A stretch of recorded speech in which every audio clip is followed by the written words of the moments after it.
ஹalleluya. உற்சாகமா கரங்களை உயர்த்தி சொல்லுவோம். ஹalleluya. ஓய் நாள் காலை வேளை கர்த்தருடைய பாதபீடத்தில் இருக்கிறவங்க யாவரையும் கிறிஸ்து நாமத்திலே வாழ்த்தி வரவேற்றுக் கொள்கிறேன். கர்த்தர் உங்கள் யாவரையும் ஆசீர்வதிப்பாராக. கர்த்தருடைய நாமம் இந்த காலை வேளையிலே நம்ம மத்தியிலே மகிமைப்படுவாக. அவர்களுடைய சமூகத்திலே நிற்க கர்த்தர் எனக்கு கிருபை தந்திருக்கிறார். கர்த்தருடைய வார்த்தையை உங்களுடைய நிற்கும் போது பயபக்தியோடு இந்த காலையில் நம்ம ஜெபத்தோட இருப்போம். கர்த்தர் தாமே நம்மோடு கூட பேச வேண்டும். கர்த்தருடைய ஆவியானவர் நம்முடைய இருதயங்களோடு பேச வேண்டும். வாழ்க்கை நிலைமைகளிலே கர்த்தருடைய ஆவியுடைய அசைவாடல் வெளிப்பட வேண்டும். இந்த காலையில் வாஞ்சியோடு கர்த்தருடைய சத்தத்தை கேட்க, கர்த்தருடைய வார்த்தையை தியானிக்க, கர்த்தருடைய வசனத்தை ஒன்று ஆராய்ச்சிய கர்த்தருடைய சமூகத்திலே நம்முடைய வாழ்க்கையை ஒப்பு கொடுக்குமானால் வசனத்திலிருந்து வருத விடுதலையை நம்முடைய வாழ்க்கையில நாம் பெற்றுக்கொள்ள முடியும். வசனத்திலிருந்து வருகிறான நித்திய ஜீவனுக்குள்ள வழிகளை நம்முடைய வாழ்க்கையில சுதந்திரித்துக் கொண்டு நம்முடைய பாதைகள் செவிப்படுத்தப்பட்டு நம் நித்திய ஜீவனுக்கு நடந்து போக முடியும். ஹalleluya, ஹalleluya. இந்த பகல் வேளை ஒரு சிறு வேளை தியானத்திற்காக நம்முடைய வேத புஸ்தகங்களை லூக்கா எழுதின சுவிசேஷம் 10வது அதிகாரம் 25 37 வரையான வசனங்களை நாம் வாசிக்கணும். எல்லாரும் சேர்ந்து நம்ம வாசிக்கலாம். எல்லாரும் வேத புஸ்தகம் எடுத்துக்கொள்ளுங்கள்.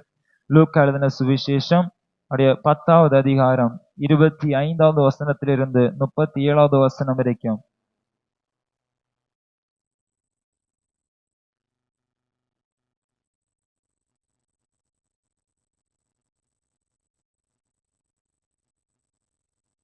எல்லாரும் சேர்ந்து நம்ம வாசிப்போம்.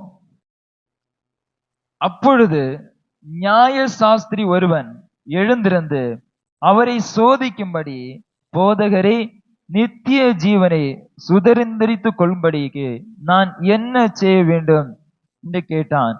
அதற்கு அவர், நியாய பிரமாணத்தில் என்ன எழுதியிருக்கிறது, நீ வாசித்திருக்கிறது என்ன என்றார்.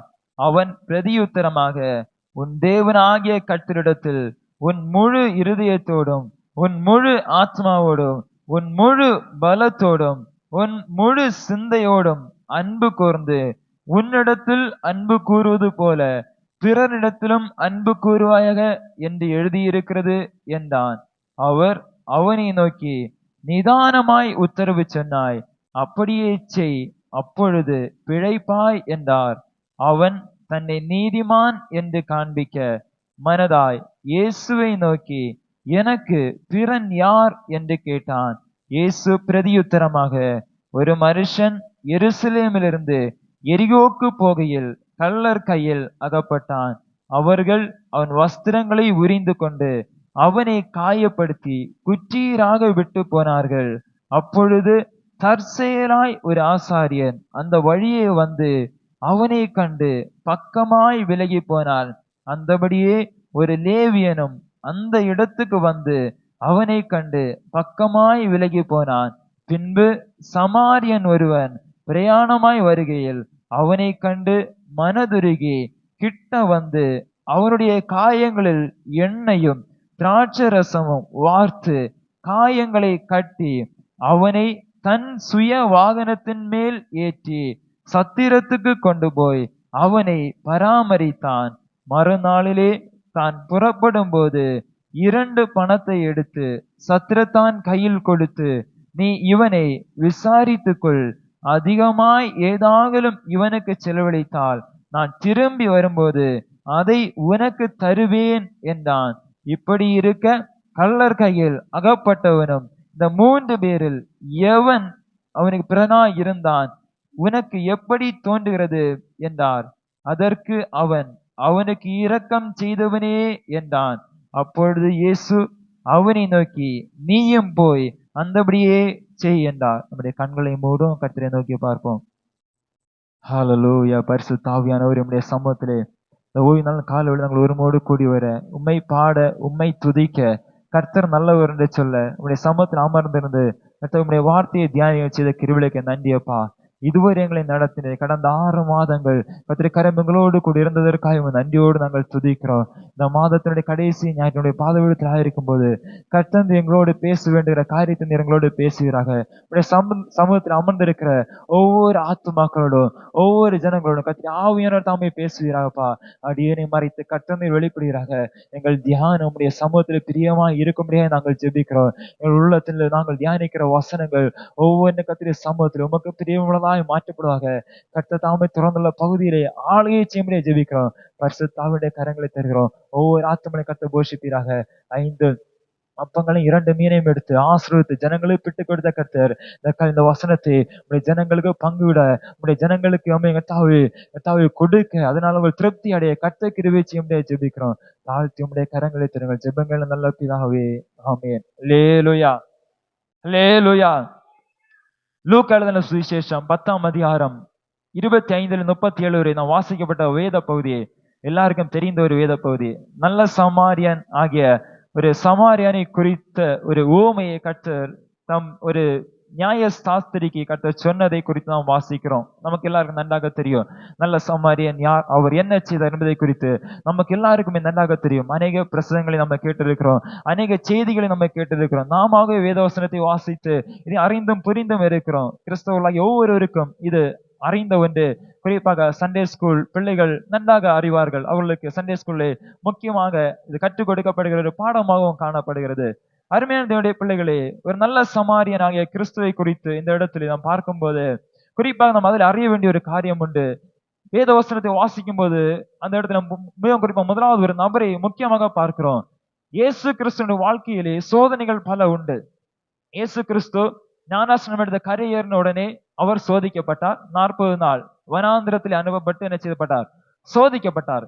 இன்னும் அவருடைய ஊழிய பாதையிலே அவர் ஊழியம் செய்து கொண்டிருக்கும் போது அவர் தம்முடைய ஜனங்களுக்கு முன்பாக கர்த்தருடைய வார்த்தையை அற்புதங்களாலும் அடையாளங்களாலும் தேவனுடைய ராஜ்யத்தை ஸ்தாபித்து கொண்டிருக்கும் போது மனந்திரம்புகள் பரலோக ராஜ்யம் சமீபித்திருக்கிறது என்று பிரசங்கம் பண்ணி கொண்டிருக்கிற காலகட்டங்கள், கர்த்தர் பிதாவை ஜனங்களுக்கு வெளிப்படுத்தி தன்னுடைய அழைப்பை ஜனங்கள் மத்தியில் உறுதிப்படுத்தி ஜனங்களுக்கு தன்னை யார் என்று வெளிப்படுத்துகிற அந்த ஊழிய நாட்களிலே கர்த்தர் சோதனைகளை சந்தித்தார். பல சோதனைகள், பல நபர்கள் வந்து சோதித்தார்கள். அதிலும் குறிப்பாக இது அதிலே ஒரு விதமான சோதனை. ஹல்லேலூயா.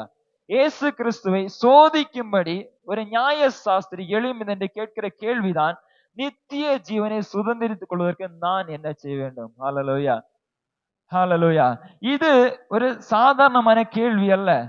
இஸ்ரவேல் ஜனங்கள் மத்தியிலே, இஸ்ரவேலர்கள் நடுவிலே, குறிப்பாக பழைய ஏற்பாட்டை வாசிப்போமானாலும் அந்த புதிய ஏற்பாட்டு காலகட்டங்களில் இயேசு வாழ்ந்த அந்த நாட்களை நாம் உற்று கவனிப்போமானாலும் அந்த நாட்களில் உள்ள ஜனங்களுடைய உள்ளான எண்ணங்கள் என்னவா இருந்தது என்று நாம் ஒன்று சிந்திப்போமானால், அதை ஒன்று ஆராய்ச்சி செய்து பார்ப்போமானால், அந்த காலகட்டங்களில் ஜனங்கள் நித்திய ஜீவனுக்காக பிரயாசப்பட்டு கொண்டிருந்த நாட்கள் அது. ஹல்லேலூயா, ஹல்லேலூயா. குறிப்பாக பழைய ஏற்பாட்டு வேத புஸ்தகங்களே நம்ம கலைநாட்கள் வேத ஆராய்ச்சியிலே ஒவ்வொரு புஸ்தகமாக கற்றுக்கொண்டு வருகிறோம். ஒவ்வொரு புஸ்தகம் குறிப்பாக தீர்க்க தரிசன ஆகமொழி கற்றுக்கொள்ளும் போது மேசியாவை குறித்த தீர்க்க தரிசனங்கள், மேசியாவை குறித்த வாக்குறுதிகள், மேசியாவை கிறிஸ்துவை குறித்தான பல வாக்கு தத்தங்களும் பல வசனங்களும் வேதாகமத்திலே அடங்கி இருக்கிறது. அந்த வசனங்கள் அனைத்துமே நித்திய ஜீவனுக்கு நேராக ஜனங்களை கொண்டு செல்கிறவர் மேசியா. மேசியா ஜனங்களை இக்கட்டிலிருந்து விடுதலையாக்குவார். மேசியா ஜனங்களுக்கு ரட்சிப்பை அருள்வார். ஜனங்கள் போகிறான அடிமைத்தனத்தின் கண்ணியிலிருந்து ஜனங்களை விடுவித்து ஒரு நித்திய ஜீவனுக்கு நேராக, ஒரு சுதந்திரத்துக்கு நேராக கர்த்தர் கொண்டு போவார் என்பதை குறித்து தீர்க்க தரிசனம் உரைத்திருக்கிறார்கள். தீர்க்க தரிசன அடிஸ்தானம் ஒன்றுதான், ஒரு நித்திய ஜீவனை கர்த்தர் ஜனங்களுக்கு நல்குவார். அது மேசியவன் காலத்தில் நிறைவேறும் என்பதை குறித்த தீர்க்க தரிசனங்கள் பழைய ஏற்பாட்டில் சொல்லப்பட்டிருக்கிறது. இந்த மனுஷன், இந்த கேள்வி கேட்கிற மனுஷன் சாதாரணப்பட்ட மனுஷனும் அல்ல. கேள்வியும் சாதாரணமான ஒரு கேள்வி அல்ல. ஏதோ ஒரு என்ன செய்யணும், ஒரு கண்ணியில இயேசுவை மாட்ட வைக்கணும், இயேசு ஒண்ணு பிடிக்கணும், ஒரு அந்த நிலைமையில கேட்கப்பட்ட கேள்விதான். ஆனால் அந்த சமுதாயத்திலே அந்த கேள்வி நிலை நின்று கொண்டிருந்த ஒரு கேள்வி. ஹல்லேலூயா. இந்த சமுதாயத்திலே பல உள்ளங்களிலே இருந்த கேள்வி அது. பல மனிதர்கள் மத்தியிலே உலாவி கொண்டிருந்த கேள்வி அது. பலர்கள் நடுவில் இருந்த சந்தேகம் நிறைந்த கேள்வி அது. அந்த கேள்விக்கு கர்த்தர் அந்த நியாய சாஸ்திரி பதில் கொடுத்தார். ஹல்லேலூயா, ஹல்லேலூயா. அருமையான தேவனுடைய பிள்ளைகள், நாம் பல கேள்விகளோடு வரும்போது தேசத்துல பலதரப்பட்ட கேள்விகள் கர்த்தரை குறித்து கேட்கப்படுகிறது, கர்த்தரை நாமத்தை குறித்து கேட்கப்படுகிறது. பல கொஸ்டின்ஸ் எழும்போது அதன் மத்தியிலே கர்த்தர் தம்முடைய ஜனத்தை அதிகாரப்படுத்தி அவர்களை கொண்டு தேசத்தில் பதில் கொடுக்கிறவர் கர்த்தர். ஹல்லேலூயா, ஹல்லேலூயா. இந்த நியாய சாஸ்திரி என்று சொல்லப்படும் போது, நியாய சாஸ்திரி சாதாரணப்பட்டவன் அல்ல. அவன் தன் வாழ்க்கையை முழுவதும் வேத பிரமாணங்களை ஆராய்வதற்கும் கற்றுக்கொள்வதற்கும் வசனங்களை தியானிப்பதற்கும் தன் வாழ்க்கையை ஒப்பு கொடுத்தவன் தான் நியாயசாஸ்திரி. ஹல்லேலூயா. ஆங்கிலத்திலே சொல்லப்பட்டிருக்கிறது லாயர் என்று. இன்னும் ஒரு டிரான்ஸ்லேட் சொல்லப்பட்டிருக்கிறது ஸ்கிரைப் என்று சொல்லிக்கொண்டு. லாயர் என்று சொன்னா நமக்கு நன்றாக தெரியும். லாயரை நம்ம சொல்லுவோம் ஒரு யாரு, வக்கீல். ஒரு லாயர்னு சொல்லும்போது நியாயங்கள் என்ன, ஒரு தேசத்திலே சட்டங்கள் இருக்கிறது. இப்ப நமக்கு எல்லாருக்கும் எல்லா சட்டம் என்ன செய்யாது, தெரியாது. நமக்கு ஒரு பிரச்சனை, அதை சட்ட ரீதியாக நீதி கிடைக்க வேண்டும் என்று சொன்னா நம்ம எங்க போவோம், ஒரு லாயர் இடத்துல போவோம். நம்ம போய் சொல்லுவோம், இப்படியான ஒரு அநீதி எனக்கு நேர்ந்திருக்கிறது, இதுல இருந்து ஒரு நீதி வேண்டும் என்பதை குறித்து நினைச்சோம், ஒரு லாயர் இடத்துல போவோம். அப்படிப்பட்ட ஒரு நியாயம் விசாரிக்கிறோம் நியாய சாஸ்திரி. ஹல்லேலூயா. இவன் எதை வைத்து நியாயம் விசாரிப்பான்? இந்த நியாய சாஸ்திரி நியாயம் விசாரிப்பது அடிப்படையானது நியாய பிரமாண புஸ்தகம். மோசேயினால் தம்முடைய ஜனங்களுக்கு பழைய ஏற்பாடு காலகட்டங்களிலே கர்த்தர் தம்முடைய ஜனத்துக்கு கொடுத்த நியாய பிரமாணத்தை வைத்து ஜனங்களை நியாயம் விசாரிப்பான். மோசேயின் காலகட்டத்திலே நம்ம அதை குறிப்பாக பார்க்கிறோம். மோசே நியாயம் விசாரித்து கொண்டிருக்கிற காலகட்டம் அது. ஜனங்களுடைய எல்லா பிரச்சனைகளுக்கும் மோசே பகல்ல இருந்து இரவு வரைக்குமே ஒரே இடத்துல உட்கார்ந்து நியாயம் விசாரித்து கொண்டே இருப்பான். அப்போதான் நம்ம பார்க்கிறோம், அந்த இடத்துல மோசே அடுத்து 70 பேரை நியமிக்கிறான் நியாயம் விசாரிப்பதற்கு. தேசத்துல மூப்பர்கள் தலைவர்களே அவன் தெரிந்தெடுத்து நியாயம் விசாரிக்க நியாயாதிபதிகளை நியாயம் விசாரிக்க ஒரு சங்கத்தை அவன் நிறுவுகிறான் மோசே. இப்படியாக அடுத்த நம்ம வேத புஸ்தகத்தில் பார்க்கிறோம், நியாயாதிபதிகள் புஸ்தகத்தில் வரும்போது நியாயாதிபதிகளை கர்த்தர் எழும்ப பண்ணுகிறார். அவர்கள் தேசத்தை ஜனங்களை நியாயம் விசாரிக்கிறார்கள். இவ்விதமாக இஸ்ரவேலிலே நியாய விசாரிப்பு என்பது பழைய ஏற்பாட்டு காலகட்டத்திலே இருந்த ஒரு ட்ரெடிஷன், ஒரு பாரம்பரியம். ஹல்லேலூயா. அது குறிப்பாக இந்த நியாய பிரமாணத்தை வைத்து கர்த்தர் கொடுத்த கற்பனைகள், கர்த்தர் கொடுத்த கட்டளைகள், கர்த்தர் ஜனங்களுக்கு மோசையின் மூலமாக கொடுத்தான எல்லா கற்பனைகள், யாத்திராகமம் புஸ்தகத்திலிருந்து உபாகமத்தின் புஸ்தகம் வரை அதை வாசிக்கிறோம். எல்லா இடங்களுமே கர்த்தர் ஜனத்துக்கு கொடுத்த கற்பனைகளை சொல்லப்பட்டிருக்கிறது. அநேக கட்டளைகள், அநேக கற்பனைகள் உண்டு. அந்த கற்பனைகளின் அடிஸ்தானத்திலே ஒரு மனுஷனை இவர்கள் நியாயம் விசாரிப்பார்கள். ஹல்லேலூயா. நம்ம இயேசு கிறிஸ்துவை நம்ம பார்க்கிறோம். இயேசு கிறிஸ்துவையும் பிடித்து கொண்டு அவர்கள் நியாய சாஸ்திரியிடத்தில் கொண்டு போறார்கள். அவர்கள் இந்த நியாய பிரமாணத்தின்படி நியாயம் விசாரிக்க அவரையும் கொண்டு நியாய சாஸ்திரிகளிடத்தில் கொண்டு போறார்கள். சனகரியும் சங்கத்தினிடத்தில் கொண்டு போறார்கள். 70 பேர் கொண்ட சங்கம் அவரை நியாயம் விசாரித்து அவரிடத்தில் குற்றத்தை கண்டுபிடிக்க முடியவில்லை. ஹல்லேலூயா. ஹல்லேலூயா. இது வேதவசத்திலே நாம் பார்க்கிற நியாய விசாரிப்பு, நியாய பிரமாணத்தின் அடிப்படையிலே பார்க்கிற காரியங்கள். ஹல்லேலூயா. அந்த ஒரு நியாய சாஸ்திரி இப்படியாக நியாயம் விசாரிக்கிற எல்லா ஜனத்திற்கும் நீதியும் நியாயமும் வேத வசனத்திலிருந்து கர்த்தருடைய கட்டளையின் பிரகாரம் கொடுக்கிற ஒரு நியாய சாஸ்திரி வந்து நின்று கொண்டு கர்த்தரை நோக்கி கேட்கிறான், கர்த்தாவே, நான் நித்திய ஜீவனை அடைந்து கொள்வதற்கு என்ன செய்ய வேண்டும்? ஹல்லேலூயா. நித்திய ஜீவனை சுதந்திரித்துக் கொள்வதற்கு நான் என்ன செய்ய வேண்டும் என்று கேட்கிறான். இன்னும் குறிப்பா அந்த இடத்துல ஒரு பதம் கூட உபயோகப்படுத்தப்பட்டிருக்கிறது, போதகரே. அவன் கர்த்தரை நோக்கி கூப்பிடுற காரியம், இவனும் நியாயசாஸ்திரி, இவனும் ஒரு போதகன் தான், இவனும் போதிப்பவன் தான், நியாயத்தை நியாயமாக ஜனங்களுக்கு உபதேசிப்பவர். அவன் கர்த்தருடைய சமூகத்தில் வந்து நின்று கொண்டு, போதகரே, நான் நித்திய ஜீவனை அடைந்து சுதந்திரித்துக் கொள்வதற்கு என்ன செய்ய வேண்டும் என்று கேட்கிறான். ஹல்லேலூயா. ஹல்லேலூயா. இந்த கொஸ்டின் கர்த்தருக்கு தெரியும். இயேசு கிறிஸ்துவை கண்ணில் அகப்பட வைப்பதற்கு, இயேசு கிறிஸ்துவை பிடிப்பதற்கு எப்படியாவது குற்றம் கண்டுபிடிக்கணும். எப்படியா இயேசு கிறிஸ்துவனுடைய ஊழியத்துல அவர் செய்கிற காரியத்துல ஒரு குற்றத்தை கண்டுபிடிக்கணும். ஏன்னு சொன்னா இயேசு கிறிஸ்து நியாய பிரமாணத்தின்படி எல்லா காரியத்தையும் செயல்கிறவா இல்லை. ஆனா அவர் நியாய பிரமாணத்திலும் அவர் சில காரியங்கள் அவருடைய வாழ்க்கை ஊழியத்தை பார்க்கும்போது அவர் சொல்லும்போது சொல்லாரு, அவன் நியாய பிரமாணத்தை அவமானக்காரல வந்து நியாய பிரமாணத்தை நிறைவேற்ற தான் வந்து எனக்கு கத்த சொன்னார். ஹல்லேலூயா. இன்னும் குறிப்பா பார்க்கும்போது பல்லுக்கு பல் கண்ணுக்கு கண் என்ற நியாய பிரமாணத்தை கர்த்தர் சொன்னாரு. ஒரு கண்ணத்தை அரைந்தா மறு கண்ணத்தை நீ காண்பித்து கொடுக்கணும். ஒரு மைல் தூரம் உன்னோட நடக்க ஒருத்தன் வற்புறுத்தினா 2 மைல் தூரம் அவனுக்கு முன்னாடி நீ நடந்து போகணும். இப்படி கர்த்தர் நினைச்சார். அவர் அந்த நியாய பிரமாணத்தில் இருக்கிற சில பிரமாணங்களை கர்த்தர் மாற்றி அமைத்து சில அன்பின் கட்டளைகளை கர்த்தர் கொடுத்தார். தெளிவாக அது கவனித்துக் கொள்ளணும். சில அன்பின் பிரமாணங்களை கர்த்தர் கொடுத்தார். கண்டிப்பு தனம் உண்டு, ஆனாலும் சில அன்பின் பிரமாணங்களை கர்த்தர் கொடுக்கிறார். இந்த இடத்திலையும் பார்க்கும்போது இந்த பவுலிலே நான் உங்களோடு பேசுகிற தேவ செய்தியின் தலைப்பு, அன்பு நித்திய ஜீவனுக்கான வாசல். அன்பு நித்திய ஜீவனுக்கான கதவு.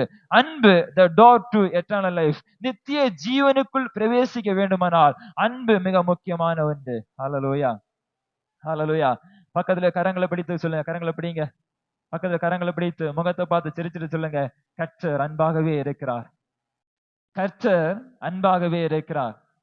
தேவன் அவர் அன்பாக இருக்கிற கர்த்தர். அவரிடத்துல வருகிற யாரு எல்லாருக்கும் அவர் அன்புதான் தருகிறாரு. முதலாவது அவரிடத்துல வருகிற யாரு வந்தாலுமே கர்த்தர் எதை தருகிறார்? லவ். He gives love. அவர் நம்மை நேசிக்கிறார். முதலாவது என்ன செய்கிறார்? நம்மை அவர் நேசிக்கிறார்.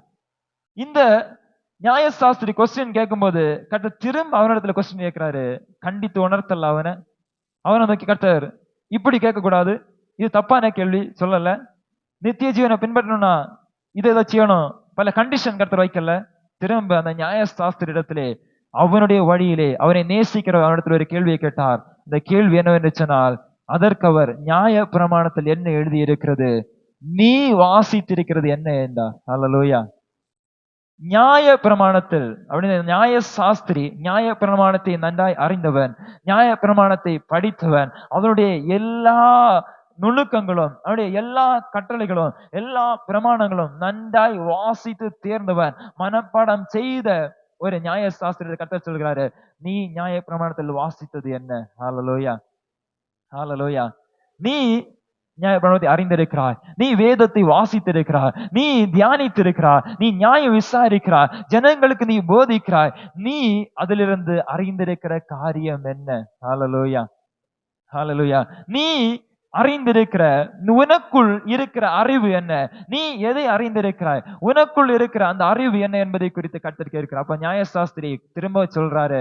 அப்பதான் நியாயசாஸ்திரி சொல்கிறாரு, அந்த முழு பிரமாணத்தினுடைய பல பிரமாணங்களுடைய எசன்ஸ் அப்படின்னு சொன்னா கருப்பொருள், முக்கியமான ஒரு எல்லா பிரமாணமும் இதுல அடங்குறது.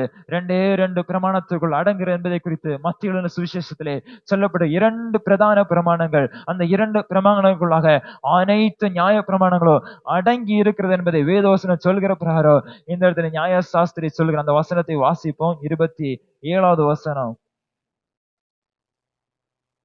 27வது வசனம். அவன் பிரதியுத்தரமாக உன் தேவனாகிய கர்த்தரிடத்தில் உன் முழு இருதயத்தோடும் உன் முழு ஆத்மாவோடும் உன் முழு பலத்தோடும் உன் முழு சிந்தையோடும் அன்பு கூர்ந்து உன்னிடத்தில் அன்பு கூறுவது போல பிறனிடத்திலும் அன்பு கூறுவாயாக என்று எழுதியிருக்கிறது என்றான். ஹல்லேலூயா. அப்போ இந்த நியாயசாஸ்திரி தெரியும் நித்திய ஜீவனுக்கான வழி எங்க இருக்கிறது. That is in love. அன்புல இருக்கு. அன்பு எங்க இருக்கணும்? முதலாவது அந்த அன்பு கர்த்தரிடத்தில் இருக்கணும், 2வது பிறனிடத்தில் இருக்கணும். ஹல்லேலூயா. அதான் அன்பு நித்திய ஜீவனுக்கான வாசல். முதலாவது தேவனுடைய ராஜ்யத்துக்கு உள்ள அன்பு, முதலாவது தேவனுடைய ராஜ்யத்தை தேடுங்கள் என்று வேதவசனம் சொல்ல பிரகாரம் முதலாவது கர்த்தரிடத்தில் அன்பு கூறணும், 2வது பிறரிடத்தில் அன்பு கூறணும். ஹல்லேலூயா. அதை குறித்து தான் கர்த்தர் இந்த இடத்திலே அந்த நியாயசாஸ்திரியை கர்த்தர் வெளிப்படுத்தினார். குறிப்பா அந்த இடத்தை வாசிக்கும் போது நித்திய ஜீவன் என்று சொல்லும் போது முக்கியமான அது பகுதி நித்திய ஜீவன் தான். பிரதானமான ஒரு காரியத்தை கர்த்தர் வெளிப்படுத்துகிறது. நித்திய ஜீவனை குறித்து கர்த்தர் காண்பிக்கிறார். நித்திய ஜீவன் என்பது ஏதோ மரணத்துக்கு அப்புறமுள்ள வாழ்க்கை அல்ல. ஆச்சமாவே நித்திய ஜீவன் என்பது நம்முடைய பூமியிலே துவங்கி அந்த மரணத்தை ஜெயமாக நம்மை நடத்தி செல்கிறோம் என்று. ஹல்லேலூயா, ஹல்லேலூயா. ரோமர்கள் நிருபம் 6ஆம் அதிகாரம் 4ஆம் வசனத்தை வாசிக்கும் போது அந்த இடத்துல பார்க்கும்போது சொல்லப்பட்டிருக்கிறது, நித்திய ஜீவன் என்று சொல்லுது இந்த பூமியோடு முடிவடைகிற இந்த வாழ்க்கை அல்ல, முடிந்த பிற்பாடு வருகிற வாழ்க்கை அல்ல, மாறாக இந்த பூமியிலே வாழும் போதே இந்த நித்திய ஜீவனுக்குள் நாம் வாழ்ந்திருந்தோமானால் அந்த மரணம் அது ஜெயமாக விழுங்கப்படும் என்பதை குறித்து வாசிக்கிறோம். ஹல்லேலூயா, ஹல்லேலூயா. நித்திய ஜீவனை கிறிஸ்துவுக்குள் நாம் பெற்றுக்கொள்ள வேண்டும். ஞானஸ்நானத்தின் நிமித்தமாக நாம் கிறிஸ்துவுக்குள் என்ன செய்யப்படுகிறோம்? நாம் கிறிஸ்துவுக்குள் மரித்தவர்களாகியோ திரும்ப அவருக்குள் உயிரோடு எழுந்திருக்கிறவர்கள் நாம் காணப்படுகிறோம். அப்படியானால் ஞானஸ்நான நிமித்தம் பாவ அறிக்கை செய்து கர்த்தருக்குள் இசைக்கப்படும் போது அந்த நித்திய ஜீவனுக்கு உடன் பாத்திரர்களாக உடன் பங்காளிகளாக அந்த நித்திய ஜீவனை நாம் பெற்றுக்கொள்கிறோம். ஹல்லேலூயா, ஹல்லேலூயா. அப்படியானால் உலகத்துக்கு நம்ம நினைச்சுக்கிறோம், மறிக்கிறோம். அதான் உலகத்துக்கு மரித்து நீதிக்கு பிழைத்திருக்கிறோம். ஹல்லேலூயா. நீதி என்பது நித்திய ஜீவன். கர்த்தர் சொல்லும் போது, யோவான் எழுதின சுவிசேஷத்தை வாசிக்கும் போது பல வசனங்கள், யோவான் 4:14, 5:24, 6:27, 6:40 வசனம், 47 வசனம், இந்த வசனங்கள் எல்லாம் வாசிக்க டைம் இல்ல. இந்த வசனங்கள் எல்லாம் வாசிக்கும் பார்க்கிறோம். இயேசு கிறிஸ்துவில் நித்திய ஜீவன் இருக்கிறது. அவர் நித்திய ஜீவனை தருகிறவர். ஒருவன் இயேசு கிறிஸ்துவை விசுவாசித்து அவரை விசுவாச அறிக்கை செய்கிறவர்களே, அவரை விசுவாசிக்கிறவனுக்கு அந்த நித்திய ஜீவனை கட்ட தருகிறார் என்பதை குறித்து நம்ம வாசிக்கிறோம். நம்ம விசுவாசத்தின் அடிப்படையிலே நாம் ஞானஸ்நானத்தை பெற்றுக் கொள்கிறோம். இந்த விசுவாச அறிக்கை தான் ஞானஸ்நான அடையாளம். ஞானஸ்நானம் பெற்றுக் கொள்ளும் போது நாம் உலகத்திற்கு என்ன செய்கிறோம்? மரிக்கிறோம், நீதிக்கு பிழைத்திருக்கிறோம். உலகத்திற்குள்ளாக நாம் அடக்கம் பண்ணப்படுகிறோம், தேவனுக்குள்ளாக நாம் உயிர் தெழுதப்படுகிறோம். அதுதான் ஞானஸ்நான நிமித்தமாக வாழ்க்கை ஒரு நித்திய ஜீவனுக்கு நேராக போகிறது. ஹல்லேலூயா, ஹல்லேலூயா. இந்த நித்திய ஜீவனுக்கு போற இந்த வழியிலே, நித்திய ஜீவனுக்கு போறான இந்த வழியில பார்க்கும்போது, குறிப்பாக யோவான் எழுதின சுவிசேஷம் 17வது அதிகாரம் 3ஆம் வசனத்தை வாசிப்போம். யோவான் 17:3 எடுத்து சீக்கிரமா வாசிங்க. யோவான் 17:3 நித்திய ஜீவன் என்பது என்ன என்பதை குறித்து குறிப்பாக அந்த இடத்துல சொல்லப்பட்டிருக்கிறது. ஒன்றாகிய மெய் தேவனாகிய உம்மையையும் நீர் அனுப்பினவராகிய இயேசு கிறிஸ்துவையும் அறிவதே நித்திய ஜீவன். ஹல்லேலூயா, ஹல்லேலூயா. ஒன்றாகிய மெய் தேவனாகிய உம்மையும் நீர் அனுப்பின குமாரனாகிய இயேசு கிறிஸ்துவை அறிவதே நித்திய ஜீவன். தேவனுடைய பிள்ளைகளை, நித்திய ஜீவன் என்பது கர்த்தரை அறிந்து கொள்வது. கர்த்தரை நம்ம அறிந்து கொள்வது என்பதை நாம் வேத வசனத்தை பார்க்கிறோம். இன்னும் குறிப்பாக நித்திய ஜீவனை தருகிறவர் இயேசு கிறிஸ்து என்பதை குறித்து பார்க்கிறோம். அவர் தம்முடைய ஒரே பேரான குமாரனை இவ்வுலகத்தை நினைச்சார், தந்தருளினார். ஏனென்றால் நாம் கெட்டு போகாமல் நித்திய ஜீவனை அடைவதற்காக நினைச்சார், நமக்காக தம்முடைய குமாரனை தந்தருளி இருக்கிறார். ஹல்லேலூயா. இந்த நித்திய ஜீவன் என்பது கிறிஸ்துவுக்குள் இருக்கிறது. கிறிஸ்துவுக்குள் வருகிற ஒவ்வொரு ஆத்மாக்களுக்கும் இந்த நித்திய ஜீவனை கட்ட தருகிறார். ஹல்லேலூயா. நித்திய ஜீவன் உள்ள பாதையிலே கட்ட நடத்தி போகிறவராய் இருக்கிறார். இன்னும் குறிப்பா பார்க்கும்போது, இந்த நித்திய ஜீவன் என்பது it's not an intellectual knowing. நம்முடைய அறிவு சார்ந்த அறிவு அல்ல. நம்ம கர்த்தரை அறிந்திருக்கிறோம், வேதவசனத்தை வாசித்திருக்கிறோம், நம்ம அறிந்திருக்கிறோம் என்பது அறிவு அல்ல என்பதை நாம் மிகவும் தெள்ளத்தில் அறிய வேண்டும். நம்ம வேதவசனத்தை வாசித்து இயேசு யார் என்பதை அறிந்திருக்கிறோம் என்பதனால் நித்திய ஜீவனுக்கு நான் பங்காளிகள் அல்ல.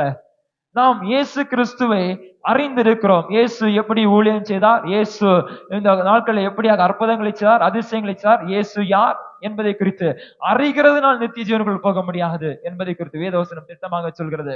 அதற்கு ஆதாரமாக வாசிக்கும் போது, ஆதியாகமத்தின் புஸ்தகம் 4ஆம் அதிகாரம் 1ஆம் வசனத்தை வாசிக்கும் போது தெளிவாக அந்த இடத்துல சொல்லப்பட்டு இருக்கிறது.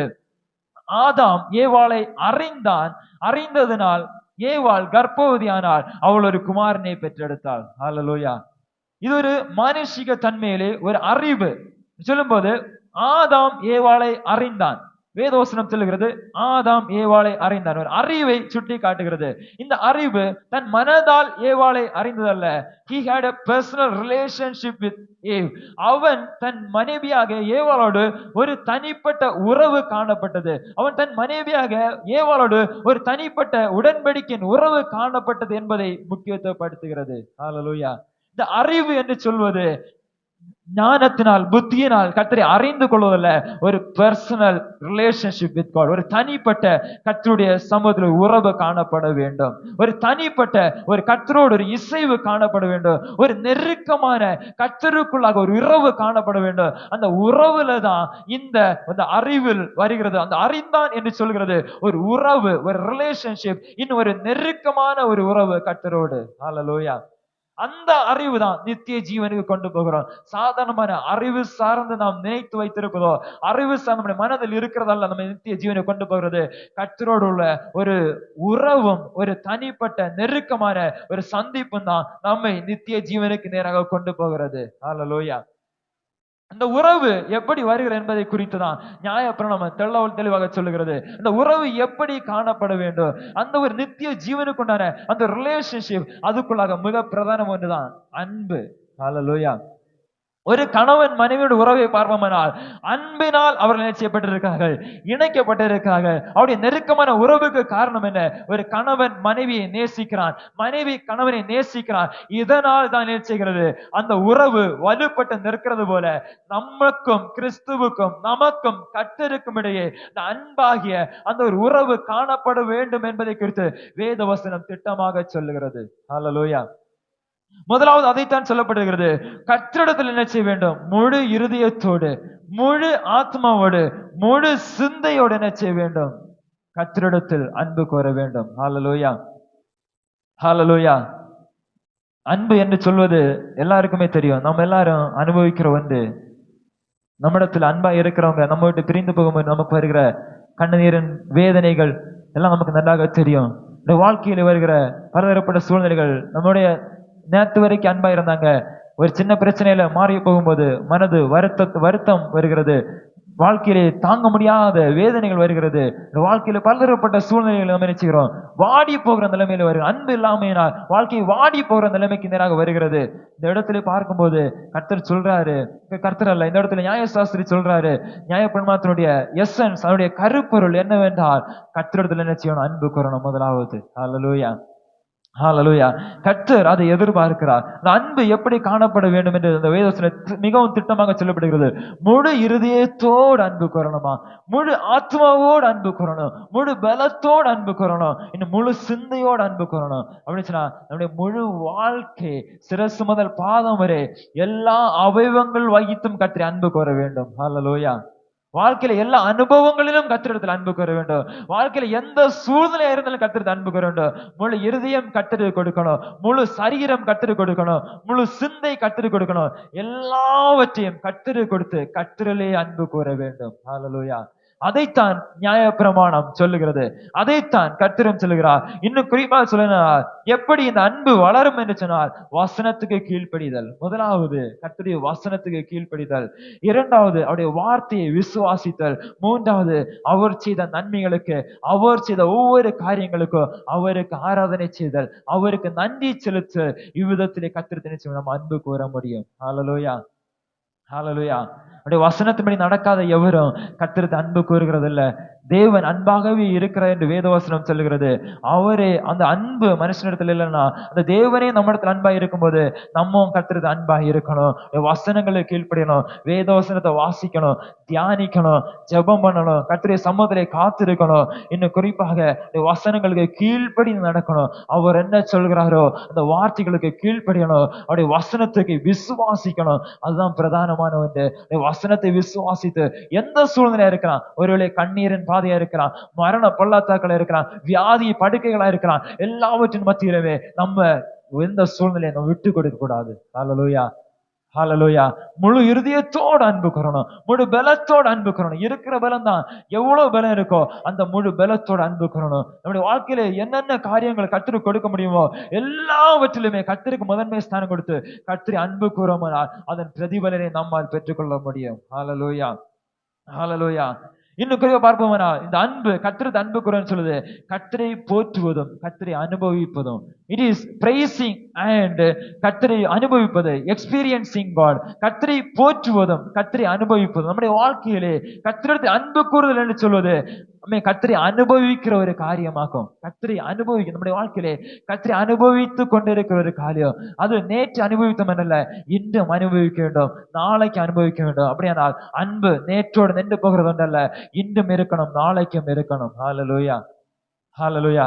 அந்த அன்பின் வெளிப்பாடுதான் நம்முடைய ஆராதனை. அந்த அன்பின் வெளிப்பாடுதான் நம்முடைய கர்த்தருக்காக செய்கிற ஒவ்வொரு காரியங்களும். அந்த அன்பின் வெளிப்பாடுதான், அந்த அன்பினுடைய நிறைவு தான் நம்முடைய வாழ்க்கையிலே நம்ம கர்த்தருக்காக கொடுக்கிறது. அந்த அன்பின் நிறைவு தான் நம்முடைய வாழ்க்கையிலே கர்த்தருக்கு என்று கொடுக்கிற நேரம். அந்த அன்பின் நிறைவு தான் நம்முடைய வாழ்க்கையை நம்ம கர்த்தருக்கு என்று செலவிடுகிற ஒவ்வொரு காரியம். நம்முடைய பணமா இருக்கலாம், நம்முடைய பொருட்களா இருக்கலாம், நம்முடைய நேரங்களா இருக்கலாம், நம்முடைய ஒவ்வொரு தரப்பட்ட காரியங்களா இருக்கலாம். எதையெல்லாம் நம்ம அதற்காக செயல்படுகிறோம் அதன் அனைத்திலும் நம்ம ஒன்றை மாத்திரம் கூறுகிறோம், நான் கர்த்தரிடத்தில் அன்பு கூறுகிறேன். ஹல்லேலூயா, ஹல்லேலூயா, ஹல்லேலூயா.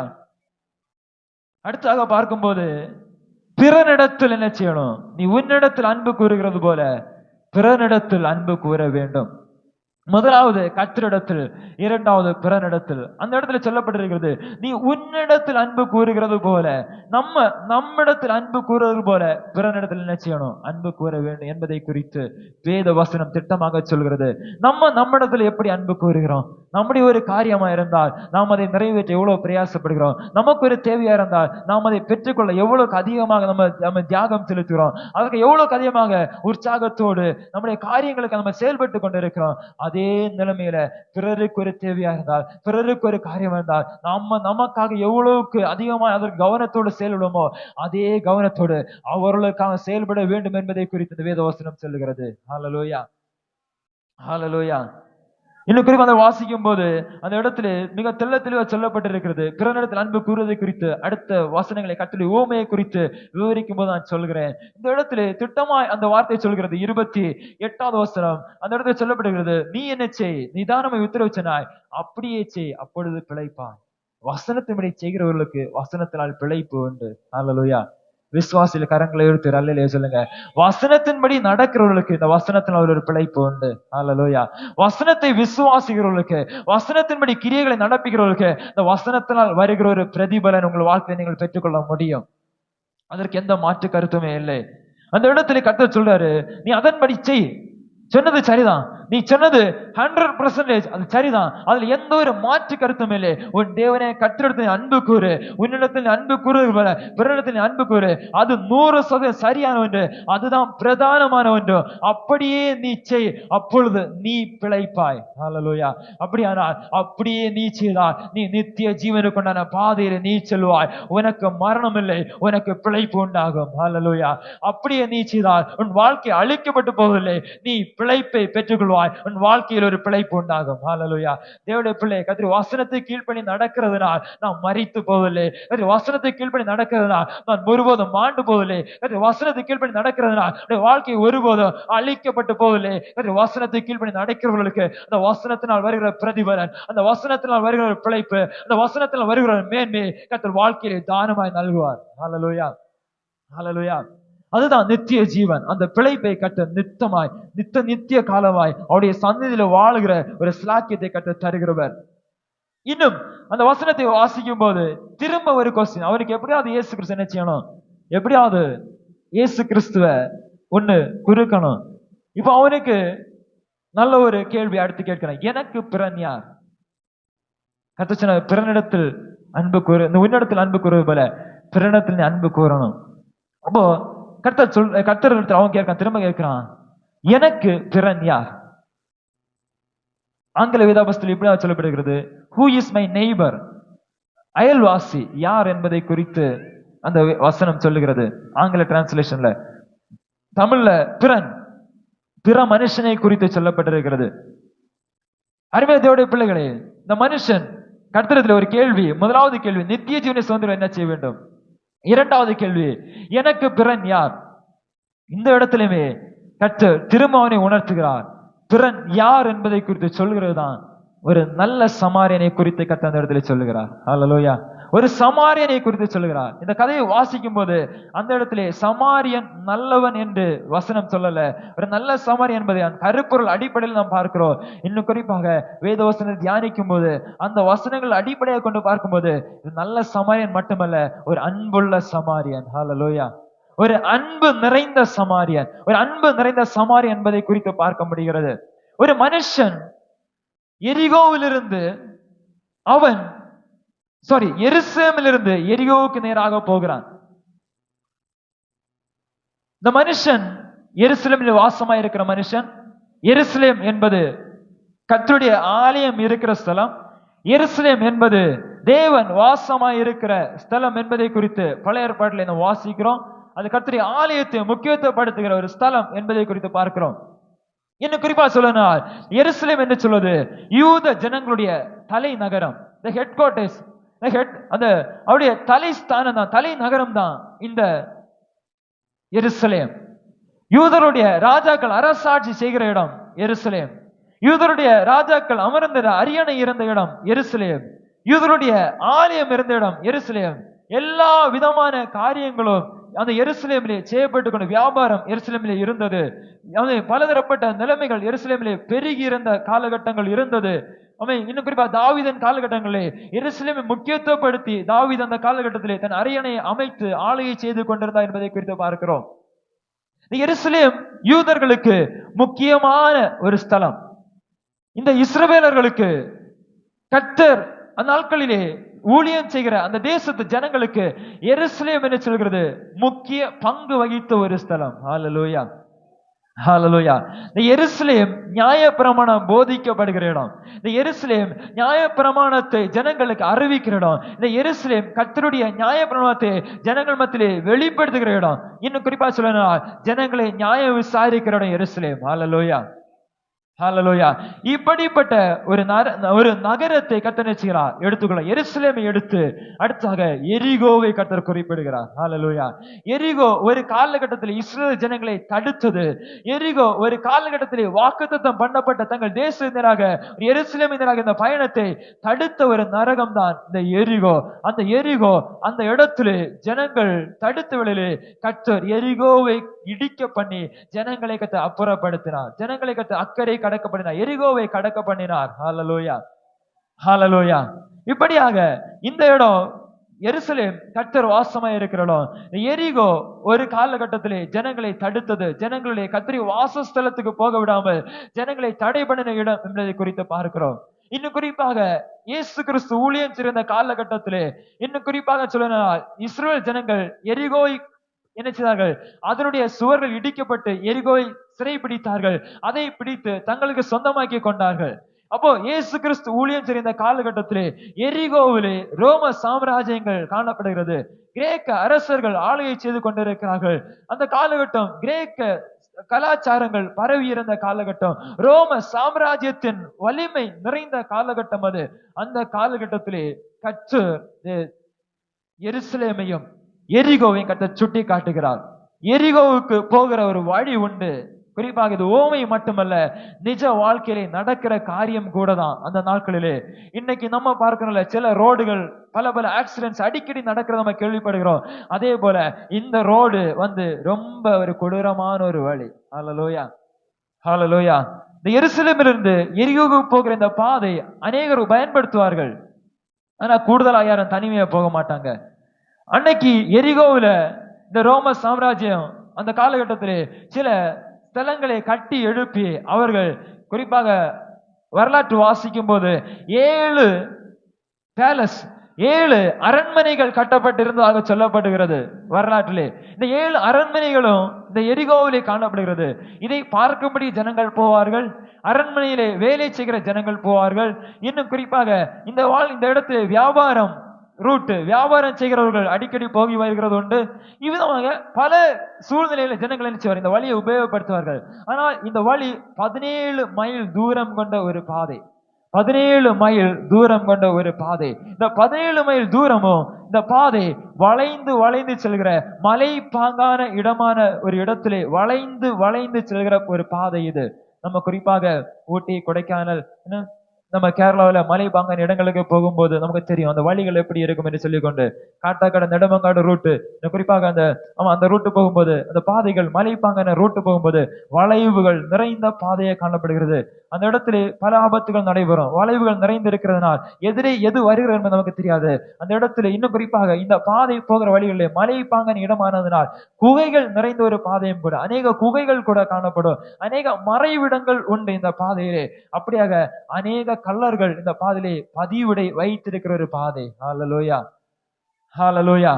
இந்த பாதை கள்ளர்கள் நிறைந்த ஒரு பாதை. இந்த பாதை சூறையாடுகிற சில கொள்ளைக்காரர்கள் நிறைந்த ஒரு பாதை. இந்த பாதை வளைந்து செல்கிற, உண்மையிலே அந்த பாதை அந்த இஸ்ரவேலுக்கும் எரியோவுக்கும் நடுவே இருந்த ஒரு பாதை. ஹல்லேலூயா, ஹல்லேலூயா. இந்த பாதையிலே அடிக்கடி இது போன்ற சம்பவங்கள் நடைபெறுவது உண்டு.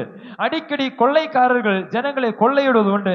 அடிக்கடி இதே போல சூறையாடப்படுகிற அனுபவங்கள் உண்டு. ஜனங்கள் இதை அடிக்கடி கேள்விப்பட்டும் இருக்கிறார்கள். இன்னைக்கு நம்ம நியூஸ் சேனல்ல பல இடங்களில் நடக்கிற கொள்ளைகள், கொலைகள், பல காரியங்களை அறிவது போல அன்றைக்கும் இந்த ஜனங்களுக்கு அந்த பாதையில் நடக்கிற சம்பவங்களை குறித்து பல அறிவிப்புகள், பல செய்திகள் ஜனங்கள் மத்தியில் உலாவிக் கொண்டிருந்த உண்மை அது. ஹல்லேலூயா. இப்படிப்பட்ட நிலைமையிலே கர்த்தர் அந்த ஸ்தலத்தை இந்த நியாயசாஸ்திரம் முன்பாக கொண்டு வருகிறார். தம்மை சுற்றி இருக்கிற ஜனங்கள் முன்பாக அந்த இடத்தை தன் ஓமையிலே கொண்டு வருகிறார். அந்த ஓமையை கொண்டு வந்து கர்த்தர் சொல்கிறாரு, அந்த இடத்துல அந்த வழியாக ஒரு மனுஷன் நினைச்சுகிறான், புறப்பட்டு போகிறான். இந்த கொடூரமான பாதை வழியாக, இந்த அநியாயம் நிறைந்த பாதை வழியாக, இந்த ஆபத்து நிறைந்த பாதை வழியாக, கள்ளர்கள் இருக்கிற பாதை வழியாக, இந்த கொடூரமான சில சூறையாடுகிற கூட்டங்கள் இருக்கிற பாதை வழியாக ஒரு மனுஷன் நடந்து போகிறான். அந்த மனுஷன் நடந்து போகிறவர்களே அவர்கள் என்ன செய்தார்கள்? பிடித்து அடித்து நிர்வாணப்படுத்துகிறார்கள். ஹல்லேலூயா, ஹல்லேலூயா, ஹல்லேலூயா. மிகவும் தெள்ள தெளிவாக சொல்லப்பட்டிருக்கிற அந்த இடத்திலே அந்த வேத வசனத்தை வாசிப்போம். இது 30வது வசனம். இயேசு பிரதியுத்தரமாக ஒரு மனுஷன் எருசலேமிலிருந்து எரிகோவுக்கு போகையில் கள்ளர் கையில் அகப்பட்டான். அவர்கள் அவனை வஸ்திரங்களை உரிந்து கொண்டு அவனை காயப்படுத்தி குற்றுயிராக விட்டு போனார்கள். ஹல்லேலூயா, ஹல்லேலூயா. சத்துரு பதியுடை வைத்து காத்திருக்கிறான். இந்த வழியை போகிறவனை என்ன செய்ய வேண்டும்? எப்படியாவது பிடிக்க வேண்டும். அவனிடத்தில் இருக்கிறதான எல்லாவற்றையும் சூறையாட வேண்டும். அவனை குற்றுயிராக்கி விட்டு அவனை போக வேண்டும். ஹல்லேலூயா. கல்வி நாட்களே செய்தி சொல்லும்போது சொன்னேன், பிசாசு ஒரு மனுஷன் நினைச்சுவான், காயப்படுத்துவான். பிசாசு ஒரு மனுஷனை உபத்திரவப்படுத்துவான். பிசாசு ஒரு மனுஷனை ஒருபோதும் வாழ்வதற்கு அனுமதிக்க மாட்டான். அவனை அழிப்பதற்கே பிசாசு எத்தனைப்படுவான் என்று சொன்னேன். நம்ம அந்த லூக்கான சுவிசேஷத்திலாம் அதுவும் எழுதப்பட்டிருக்கிறது. அந்த வேதவசனம் நம்ம தியானித்தோம். ஒரு மனுஷன் குறிப்பாக கதிரேனுடைய பட்டணத்தை கத்து இறங்குற வேளையிலே ஒரு பிசாசு பிடித்த மனுஷன், அவன் தன்னைத்தான் காயப்படுத்தி கொண்டு வந்து இருக்கிறான். அவன் தன்னைத்தானே துன்பப்படுத்த வந்து இருக்கிறான். அவனை குறிப்பாக வாசிக்கும் போது அவன் சமுத்திரத்துக்கு நேரான ஒரு பயணம். அது சமுத்திரத்திலே அவனை கொல்ல வேண்டும் என்று அந்த பிசாசு அவனை கொண்டு போகும்போது இயேசு முன்பாக இருக்கிறார். ஹல்லேலூயா, ஹல்லேலூயா.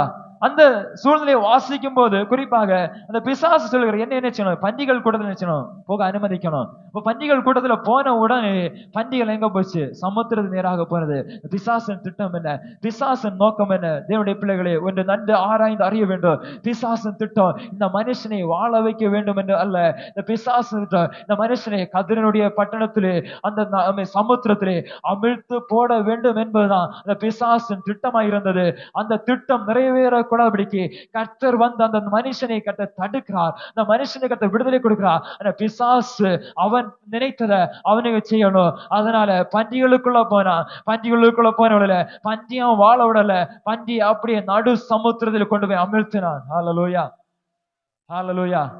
அருமையா தேவனுடைய பிள்ளைகளே, பிசாசு பதிவுடைய வைக்கிறது, சத்துரு பதிவுடைய வைக்கிறது. சத்துரு குடும்பங்களுக்கு விரோதமாக, தனிப்பட்ட வாழ்க்கைக்கு விரோதமாக ஆவிக்கிற நிலைமைகளை பதிவுடைய வைத்திருக்கிறது. வேறு ஒன்றுக்காக அல்ல, சிதறடிப்பதற்கு, குற்றுயிராக்கி போடுவதற்கு, அழிப்பதற்கு, சூறையாடுவதற்கு, நிர்வாணியாக்குவதற்கு. ஹல்லேலூயா, ஹல்லேலூயா, ஹல்லேலூயா. மிகவும் திட்டமாக இந்த இடத்துல கர்த்தர் சொல்றாரு.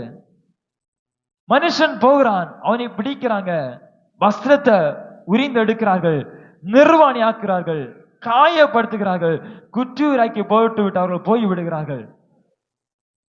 அவன் குற்றூராக்கப்பட்டவனாய் எந்த ஒரு உதவியும் இல்லாமல் அந்த இடத்திலே அவன் காணப்படுகிறான். இன்னும் குறிப்பாக சொல்லனால் அந்த வழி யாரும் தனிமையாக போக விரும்பாத ஒரு வழிதான். யாராவது போனா கூட்டமா தான் போவாங்க. வியாபாரிகள் போனாலும் கூட்டமாக போவாங்க. இன்னும் அநேகர் போனாலும் அநேக கூட்டங்களாக போவாங்க.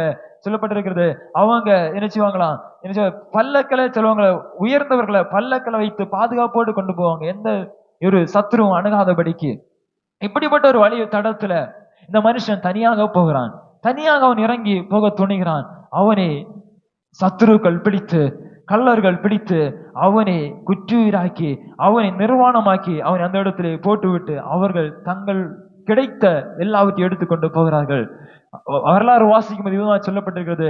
ஜோசிபஸ் என்று சொல்கிற ஹிஸ்டோரியன் சொல்லப்பட்டிருக்கிற வார்த்தை தான் இது. அந்த பாதையை குறித்து அவர் விவரிக்கும் போது அவர் திட்டமாக விவரிக்கிறார். முதல் நூற்றாண்டிலே கிறிஸ்துவின் காலகட்டத்திலே வாழ்ந்த ஒரு நபர் ஜோசிபஸ் என்று சொல்கிற ஒரு நபர். அவர் இயேசுவின் காலகட்டத்திலே வாழ்ந்தவர். அந்த காலத்தில் வாழ்ந்தவர் வரலாற்று ஆசிரியர்.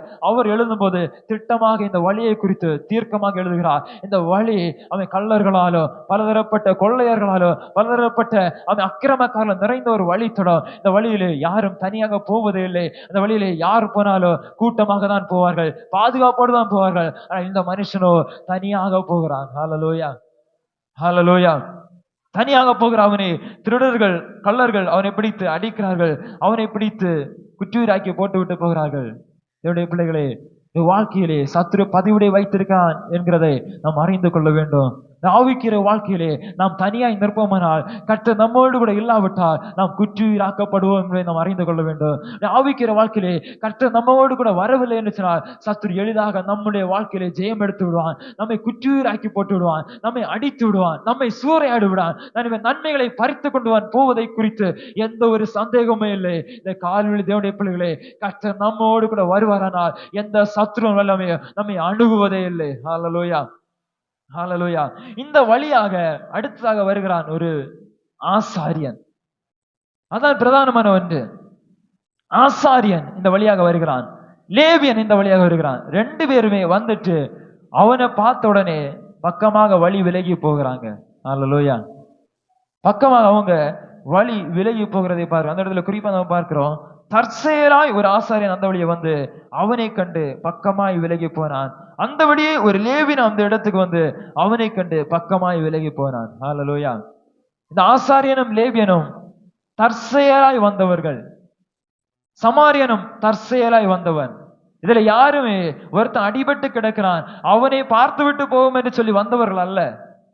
ஒருத்தன் காயப்பட்டு கிடக்கிறான், ஒருத்தனை திருடர்கள் கொள்ளையாடி சூறையாடி வைத்திருக்கிறார்கள், அவனை பார்த்து விட்டு போவோம் என்று வந்தவர்கள் அல்ல.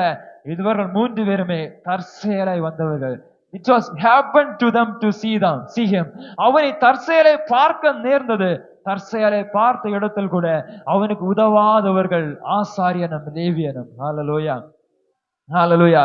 இந்த ஆசாரியன் யார் என்பதை குறித்து பார்க்கும்போது, ஆசாரியன் சாதாரணப்பட்டவன் அல்ல. அவனும் ஒரு ஆசாரிய குடும்பத்தை, ஆரோனின் வர்க்கத்தை சார்ந்தவன் ஆசாரியன். ஹல்லேலூயா. பழைய ஏற்பாட்டு வேத புஸ்தகத்தில் வாசிக்கும் போது கர்த்தர் ஆரோனின் குடும்பத்தை தேர்ந்தெடுத்து ஆசாரிய ஊழியத்தை அவன் குடும்பத்தின் மீது கர்த்தர் வைத்தார். அவன் கர்த்தருடைய நாமத்தை முன்னிட்டு ஜனங்களுக்கும் கர்த்தருக்கும் நடுநிலையாக நின்று ஜனங்களை கர்த்தரோடு இசைக்க வேண்டியவன் ஆசாரியன். ஹல்லேலூயா. ஜனங்களுக்கு உதவி செய்ய வேண்டியவன் ஆசாரியன். ஜனங்கள் காயப்பட்டு இருக்கிற ஜனங்களுடைய காயங்களை கட்ட வேண்டியவன் ஆசாரியன். ஜனங்கள் கஷ்டப்படுகிற ஜனங்களுடைய கஷ்டத்தை போக்க வேண்டிய ஆசாரியன். அதற்காக கர்த்தர் அவனை நியமித்தார். ஆனால் அந்த ஆசாரியன் இந்த காயப்பட்டவனுக்கும் குற்றூராய் எடுக்கிறவனுக்கு முன்பாக வந்து அவனை விட்டு பக்கமாய் விலகி போகிறான். ஹல்லேலூயா, ஹல்லேலூயா. அடுத்ததாக லேவியன் வருகிறான். இந்த லேவியனும் கர்த்தரால் தெரிந்து கொள்ளப்பட்டவன். வேத வசனத்தை வாசிக்கும் போது என்னாகமத்தின் புஸ்தகம் 3ஆம் அதிகாரம் 12ஆம் வசனத்தை வாசிக்கும் போது திட்டமாக அந்த வேத வசனம் சொல்கிறது, லேவியன் கர்த்தரால் தெரிந்து கொள்ளப்பட்டவன். கர்த்தர் இஸ்ரவேல் ஜனத்திலே, குறிப்பாக கர்த்தர் இஸ்ரவேல் ஜனங்களை எகிப்திலிருந்து வெளியே கொண்டு வரும்போது கர்த்தர் கட்டளை கொடுத்தார், உங்களுடைய குடும்பத்திலே முதற் பேரானது அனைத்தும் கர்த்தருக்கென்று என்ன செய்யப்பட வேண்டும்? பரிசுத்தமாக்கப்பட வேண்டும். அது ஆடுகளா இருக்கலாம், மாடுகளா இருக்கலாம், மிருக ஜீவன்களா இருக்கலாம், மனுஷர்களா இருக்கலாம். முதலாவது கற்பம் திறந்த பிறக்கிற முதல் ஆண் குழந்தை கர்த்தருக்குரியது. ஹல்லேலூயா. முதலாவது கற்பம் திறந்து பிறக்கிற ஆண் கர்த்தருக்குரியது என்பதை குறித்து கர்த்தர் செய்தார். திட்டமான ஒரு கட்டளையை கர்த்தர் கொடுத்தார். ஆனால் ஜனங்கள் என்ன செய்தார்கள்? அந்த கற்பனையை மீறினார்கள். மீற காரணம் என்ன? அவர்கள் கர்த்தருக்கு முன்பாக பாவம் அக்கிரமம் செய்தார்கள். அவர்கள் கர்த்தருக்கு முன்பாக கர்த்தர் விரும்பாத அருவருப்பான கன்றுக்குட்டியை செய்து வைத்து கன்றுக்குட்டியை பணிந்து கொண்டார்கள். கர்த்தருடைய வழியை விட்டு அவர்கள் விலகினார்கள். ஹல்லேலூயா. அவர்கள் கர்த்தருடைய திட்டத்திலிருந்து, கர்த்தருடைய நோக்கத்திலிருந்து கர்த்தர் அவர்களை மாற்றவில்லை, அவர்கள் தங்களாகவே மாறி போனவர்களே. அந்த இடத்திலே மோசே கூப்பிடுகிறார், கர்த்தருடைய பட்சத்தில் நிற்கிறவன் யார் என்று கூப்பிடவில்லை. ஒரே ஒரு கோத்திரம் மாத்திரம் அவன் மோசையோடு கூட நின்றது, அது லேவி கோத்திரம் மாத்திரம். ஹல்லேலூயா. இவர்கள் கர்த்தருடைய பட்சத்தில் நின்றதனால், கர்த்தருக்காக பக்தி வைராக்கியம் காண்பித்தனால் கர்த்தர் சொன்னார், அவர்கள் எல்லாருக்கும் பதிலாகவும் இஸ்ரவேலுடைய 11 கோத்திரங்களுடைய முதற் பலனாகிய ஆண் குழந்தைகளுக்கு பதிலாக நான் லேவி கோத்திரத்தை எனக்கென்று தெரிந்தெடுத்திருக்கிறேன். ஹல்லேலூயா, ஹல்லேலூயா, ஹல்லேலூயா. லேவி கோத்திரத்தை எனக்கென்று ஆசாரி ஊழியம் செய்யவும், ஆலயத்திலே பணிவிடை செய்யவும், எல்லா காரியங்களும் கர்த்தருடைய நாமத்திற்காக நிற்க லேவி கோத்திரத்தை கர்த்தர் தெரிந்தெடுத்தார். இந்த லேவி கோத்திரமும் சாதாரணப்பட்ட ஒரு கோத்திரம் அல்ல. இந்த கதையிலே, இந்த ஸ்டோரி, இந்த முதலாவது 25 வசனத்தில் 37 வசனம் வாசிக்கும் போது எல்லா கேரக்டர்ஸ், எல்லா அந்த இடத்துல மிகவும் முக்கியமாக சொல்லப்படுகிற ஒவ்வொரு காரியங்களும் அந்த நாட்களிலே, அந்த எருசலேமிலே, இஸ்ரவேல் மத்தியிலே மிகவும் பெரிய ஸ்தானத்தில் இருந்தவைகள் என்பதை குறித்து நாம் மறந்து போகக்கூடாது. எரிகோவும் அந்த காலத்திலே மிக பெரிய ஸ்தானத்தில் இருந்தது, எருசலேமும் மிக பெரிய ஸ்தானத்தில் இருந்தது, நியாயஸ்தரியம் மிகப்பெரிய ஸ்தானத்தில் இருந்தான், நியாயப்பிரமாணம் மிகப்பெரிய பங்கை வைத்தது. லேவியன், ஆசாரியன் முதற் குடிமகன் என்கிற நிலைமையிலே முதல் ஸ்தானத்தில் இருந்தவர்கள் என்பதை குறித்து நாம் மறந்து போகக்கூடாது. பேதுரு நிருபத்தை எழுதும்போது சொல்லுகிறார், அருமையான தேவனுடைய பிள்ளைகளே, அவர் கிறிஸ்துவை விசுவாசித்து கிறிஸ்துவுக்குள்ளாக அவர் ஏற்றுக்கொண்டவர்கள் நாம் அனைவருக்கும் அவருக்குள்ளாக ஒரு ராஜரீக ஆசாரிய வர்க்கத்தை நமக்கு தந்திருக்கிறார். ஹல்லேலூயா. நாம் அனைவரும் ராஜரீக ஆசாரிய வர்க்கத்தவர்கள். நாம் அனைவரும் கிறிஸ்துவினால் லேவியர்கள் ஆக்கப்பட்டவர்கள், கிறிஸ்துவினால் கர்த்தருக்கென்று தெரிந்தெடுக்கப்பட்ட லேவி கோத்திரமாகிய சபை. ஹல்லேலூயா, ஹல்லேலூயா. நாம் கர்த்தருடைய அன்பை வெளிப்படுத்த வேண்டும். நாம் கர்த்தருடைய பிரதிபலிப்பை ஜனங்களுக்கு கொடுக்க வேண்டும். தேசத்திலே கர்த்தர் நம்மை தமக்கென்று கர்த்தர் தெரிந்தெடுத்திருக்கிறார். அன்று இஸ்ரவேல் கோத்திரத்தின் மத்தியிலே, 12 கோத்திரங்கள் மத்தியிலே கர்த்தர் லேவி கோத்திரத்தை தங்கள் பக்தி வைராக்கியத்திற்காக, கர்த்தருக்காக தங்கள் நின்றதினால் கர்த்தர் அவர்களை தெரிந்தெடுத்தது போல கர்த்தர் நம்மை இந்த காலையிலே தெரிந்தெடுத்து அவருடைய சபையிலே ஸ்தாபகமாக்கி இருக்கிறார். ஹல்லேலூயா. நாம் ராஜரீக ஆசாரிய வர்க்கத்தவர்கள் என்பதை குறித்து 1 பேதுரு 2ஆம் அதிகாரம் 9ஆம் வசனத்திலே வாசிக்கிறோம். ஆகவே புதிய ஏற்பாட்டு விசுவாசிகளாக நாமும் இந்த லேவி என்கிற தலைப்பின் கீழ் வருவோம். புதிய ஏற்பாட்டு விசுவாசிகளை நாம் ரட்சிக்கப்பட்டவர்கள், ஞானஸ்நானம் எடுத்தவர்கள். நாம் இந்த லேவி என்கிற அடையாளத்துக்கு உட்பட்டவர்கள் என்பதை நாம் மறந்து போக கூடாது. ஏனென்றால் உலகத்தில் பல கோடி ஜனங்கள் இருக்கும்போது கர்த்தர் நம்மை தெரிந்தெடுத்திருக்கிறார். ஹல்லேலூயா. இஸ்ரவேலிலே 12 கோத்திரங்களே ஒரு கோத்திரத்தை தெரிந்தெடுத்தது போல கர்த்தர் நம்மை தெரிந்தெடுத்திருக்கிறார். ஆகவே நாமும் லேவியர்கள் என்பதை குறித்து மறந்து போகக்கூடாது. ஹல்லேலூயா, ஹல்லேலூயா. நாமும் இந்த லேவியர்கள் என்ற அடையாளத்திலே பங்கு பெறுகிறோம்.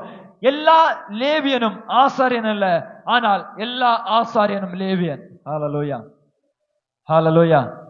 புரிந்து நினைக்கிறேன். எல்லா ஆசாரியனும் லேவியன், ஆனா எல்லா லேவியனும் ஆசாரியன் அல்ல. ஹல்லேலூயா. லேவி கோத்திரத்தில் இருக்கிறவன் ஆசாரியனை ஊழியம் செய்யணும். ஆனா அந்த லேவி கோத்திரம் இருக்கிறவர்கள் எல்லாரும் ஆசாரிய ஊழியம் செய்ய முடியாது. ஆரோனின் குடும்பத்தை சேர்ந்தவர்கள் மட்டும்தான் ஆசாரிய ஊழியம் செய்யணும். மற்ற லேவி கோத்திரத்தார் எல்லாருமே என்ன செய்யணும்னு சொன்னா, அவங்க ஆலயத்துல ஒவ்வொரு உதவிகள், அவர் ஆலயத்துல ஒவ்வொரு காரியங்கள், அந்த எருசலேமிலே பணிவுடைய செய்ய வேண்டிய காரியங்கள், வழி செலுத்த உதவி செய்ய வேண்டிய காரியங்கள், இன்னும் ஒவ்வொரு காரியங்கள், ஆராதனைக்கு உதவி செய்கிறது, ஒவ்வொரு காரியம் அவர்கள் என்ன செய்ய வேண்டும், ஈடுபடுத்தப்பட வேண்டும். ஹல்லேலூயா. அருமையா தேவனுடைய பிள்ளைகளே, கர்த்தர் நம்மை பிரித்து எடுத்தது கர்த்தருடைய ராஜ்யத்திற்காக பயன்படுத்தப்பட, கர்த்தருடைய சேவையை செய்ய நம்மை பிரித்தெடுத்தது, நம்மை தனித்து வேறுபடுத்துவது கர்த்தருடைய ராஜ்யத்திற்காக நிற்பதற்கு என்பதை நாம் மறந்து போகக்கூடாது. ஹல்லேலூயா. நாம் லேவியர்கள், நாம் லேவி கோத்திரத்தார். நாம் லேவி கோத்திரத்தாரானால் நாம் கர்த்தருடைய நம்ம சைடுல நிற்கிறவங்க, கர்த்தருடைய பட்சத்தில் நிற்கிறவர்கள், நாம் கர்த்தருக்காக ஊழியம் செய்கிறவர்கள், கர்த்தருடைய நாமத்தை பிரதிபலிக்கிறவர்கள். ஹல்லேலூயா, ஹல்லேலூயா. இன்னும் 3வது ஒரு நபர் வருகிறார். அவர்தான் சமாரியன். அவர்தான் இந்த இடத்திலே மிக முக்கிய பங்கு ஆற்றுகிறதை பார்க்க முடிகிறது.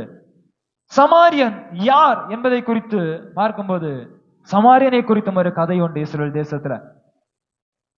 கிமு 722ஆம் ஆண்டு, ஏறக்குறைய அந்த காலகட்டத்திலே அசீரியர்களால் இஸ்ரவேலர்கள் சிறைபிடிக்கப்பட்டார்கள். பழைய ஏற்பாட்டில் நம்ம வாசிக்கிறோம் அசீரியர்கள் இஸ்ரவேலை சிறைபிடித்த காரியத்தை. அப்போ இவர்கள் சிறைபிடிக்கப்பட்ட வேளையிலே அசீரியர்களால் தேசம் சிறைபிடிக்கப்பட்டது. அநேகர் அசீரியாவுக்கு அழைத்து கொண்டு போகப்பட்டார்கள். பலர் இந்த இடத்தில் நினைக்கிறார்கள் மீந்திருக்கிறார்கள். பலர் இஸ்ரவேலிலே மீந்திருக்கிறார்கள். இவர்கள் என்ன செய்யணும்னா அவர்கள் ஜாதிகளோடு கலந்தார்கள். ஜாதிகளோடு கலந்து திருமணம் செய்து கொண்டார்கள். அவர்கள் பிற மார்க்கத்தாரோடு கலந்தார்கள். பிற பெண்களை தங்களுக்கு நினைச்சார்கள் கொண்டார்கள். தங்கள் பெண்களை பிறருக்கு கொடுத்தார்கள். இவ்விதம் நினைச்சார்கள் தங்களுக்கு என்று இருந்த ஒரு பரிசுத்த லீனியேஜ், பரிசுத்த வம்சாவளியை அவர்கள் குலைத்து போட்டார்கள் என்பதை குறித்து வரலாறு திட்டமாக சொல்லுகிறது. இன்னும் சமாரியன் என்று சொன்னாலே இஸ்ரவேலர்களுக்கு யூதர்களுக்கு அருவருப்பு. சமாரியர்களை யூதர்கள் ஏற்றுக்கொள்ள மாட்டார்கள். வேத வசனத்தில் அதற்கு ஆதாரங்கள் உண்டு. யோவான் எழுதின சுவிசேஷத்திலே 4ஆம் அதிகாரம் சமாரிய ஸ்திரீயனுடைய அந்த ஒரு உரையாடலை நாம் பார்க்கிறோம். நான் சமார ஸ்திரீயா இருக்க நீர் என்னிடத்தில் தண்ணீர் கேட்கலாமா என்று சொல்லி அவர் ஒரு கேள்வியை அந்த ஸ்திரீ கேட்கிறார். யூதர்களுக்கும் சமாரியர்களுக்கு என்ன இல்லை தொடர்பு கிடையாது. யூதர்கள் சமாரியர்களே, அவர்கள் கர்த்தரை விட்டு வழி விலகி போனவர்கள். இன்னும் குறிப்பா சொன்னால் மற்ற புறஜாதி மக்களை விட இழிவானவர்களாக தான் இந்த சமாரியர்களை யூதர்கள் நினைப்பார்கள். ஹல்லேலூயா, ஹல்லேலூயா. மற்ற புறஜாதி மக்களை விட ரொம்ப கீழ்த்தரமான தீண்டாதவர்களாக. இன்னும் என்ன சொல்லணும், இந்த நாட்கள்ல சமுதாயத்துல ஜாதி இருக்கிறது, ஜாதி பிரிவினை இருக்கிறது போல. அன்னைக்கு இந்த இஸ்ரவேலில இந்த சமாரியர்கள் யாருக்கும் என்ன செய்யாது, பிடிக்காது. அவர்களை தங்கள் இல்லங்களை அனுமதிக்க மாட்டாங்க. அவர்களை யாரும் ஏற்றுக்கொள்ள மாட்டாங்க. அவர்களை ஒதுக்கி வச்சிருப்பாங்க. ஹல்லேலூயா. ஆனா இந்த சமாரியர்களும் யூதர்களும் ஒரே பிரமாணத்தை கை கொண்டாங்க. ஒரே வேத வசனத்தை அவங்க பின்பற்றி வந்தாங்க. இந்த யூதர்கள் பழைய ஏற்பாடு முழுவதும் அவங்க நினைச்சுவாங்க பின்பற்றுவாங்க.